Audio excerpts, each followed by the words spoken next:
Hold on to your seats, Chiefs Kingdom, because the conversation around Kansas City football just got a whole lot louder. After another long, emotional season, one of the biggest questions in the entire NFL is swirling right here in the heart of the Midwest. What's next for Travis Kelce? What's next for the Kansas City Chiefs? And what does it all mean for a franchise that just a few short years ago stood on top of the football world and called itself a dynasty?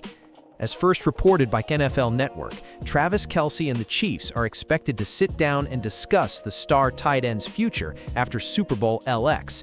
That meeting alone tells you everything you need to know. This isn't just a routine contract conversation. This is legacy talk. This is history talk. This is about one of the greatest players to ever wear red and gold, and a team trying to navigate the tricky crossroads between honoring the past and building the future. Kelce, now 36 years old, is set to become a free agent next month after completing his two-year $34.25 million extension. On the surface, that's just a business note, but dig deeper and it becomes something far more emotional. The Chiefs would love to welcome him back with open arms. Coaches, teammates, fans, the entire organization knows what Travis Kelce means to this franchise. But here's the reality check, and it's a big one. Kansas City is currently more than $55 million over the projected salary cap, even with that cap expected to land north of $300 million. This isn't Madden, this is real life, and every dollar matters. To understand why this conversation carries so much weight, you have to understand who Travis Kelce is in the story of the Kansas City Chiefs. Drafted back in 2013, he arrived in a franchise still searching for its modern identity. This was a team with proud roots, dating back to Hank Stram, Len Dawson, and that unforgettable Super Bowl IV victory in the 1969 season. But it was also a team that, for decades, struggled to break through the postseason ceiling. Then came Andy Reid. Then came Patrick Mahomes. And right alongside them, right in the middle of it all, was Travis Kelce. Kelce isn't just a tight end, and for casual fans, that's the position lining up near the offensive line, often blocking, often catching short passes. Kelce redefined it. He became a matchup nightmare, a route-running technician with the size of a lineman and the agility of a wide receiver. Season after season, defenses knew the ball was going to him, and season after season, they still couldn't stop it. Last season, even in what many are calling a disappointing year by Chiefs standards, Kelce reminded everyone of his greatness.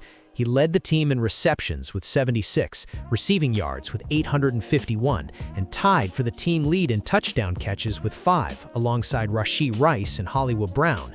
And here's a stat that puts him in truly rare company. He joined Hall of Famer Jerry Rice as the only players in NFL history with at least 12 consecutive seasons of 800 or more receiving yards.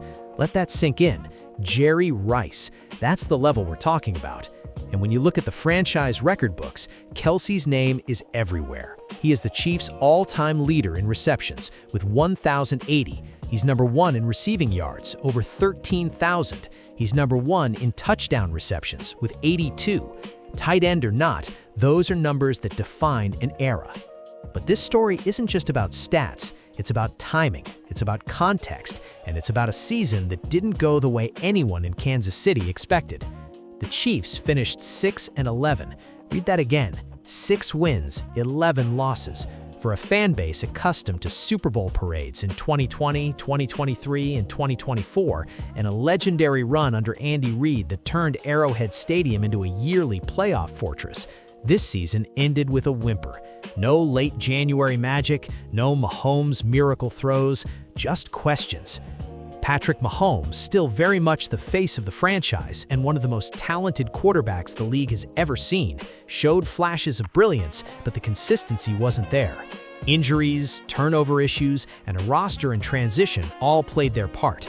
Defensively, Chris Jones continued to be a disruptive force up front, collapsing pockets and demanding double teams, but even his presence couldn't always mask the gaps. And for Kelce, this wasn't just another year. Before the season even started, he admitted he had contemplated retirement. That alone was enough to send shockwaves through Kansas Kingdom. Then add in the reality that his life off the field has changed dramatically. Kelce is now engaged to Taylor Swift, the biggest pop star on the planet. Suddenly, the tight end who once flew under the radar nationally became a global celebrity. Stadium shots, prime-time cutaways, endorsements, red carpets, it all came fast. Some players thrive in that spotlight, some find it exhausting. Kelce has handled it with humor and grace, but he's been honest about the changes. Football has always been his love, but life has a way of pulling you in different directions, especially after more than a decade of physical punishment in the NFL. And yet, listen to Kelce talk about football, and you still hear the fire. On a recent episode of the New Heights podcast, he couldn't hide his excitement about one specific development, the return of offensive coordinator Eric Bieniemy. I can't wait to see him back in the building, man. He's one of my favorite coaches of all time, one of my favorite people of all time. I've had so many unbelievable growing moments under him as a player, as a person, and I just love the guy. That quote matters. Bieniemy was a key architect of the Chiefs' offensive explosion during their championship years. His play calling, combined with Reid's vision, helped unlock Mahomes' creativity and Kelce's versatility. His return signals a possible shift back toward the aggressive, motion-heavy, mismatch-focused offense that terrorized the league during Kansas City's Super Bowl runs. From a tactical standpoint, Kelce is still the glue. When he's on the field, defenses have to account for him on every snap. Safeties cheat inside, linebackers hesitate. That opens lanes for the run game, especially for a physical back like Isaiah Pacheco, and creates space for younger receivers to develop. Without Kelce, the entire offensive geometry changes. League analysts are split. One former NFL tight end, speaking hypothetically, said, if Kelce wants to play, he's still a top 5 tight end in football. But the Chiefs have to ask themselves, are they paying for future production or past greatness? It's a fair question, and it's one that keeps general managers up at night. Historically, the Chiefs have always balanced loyalty with evolution.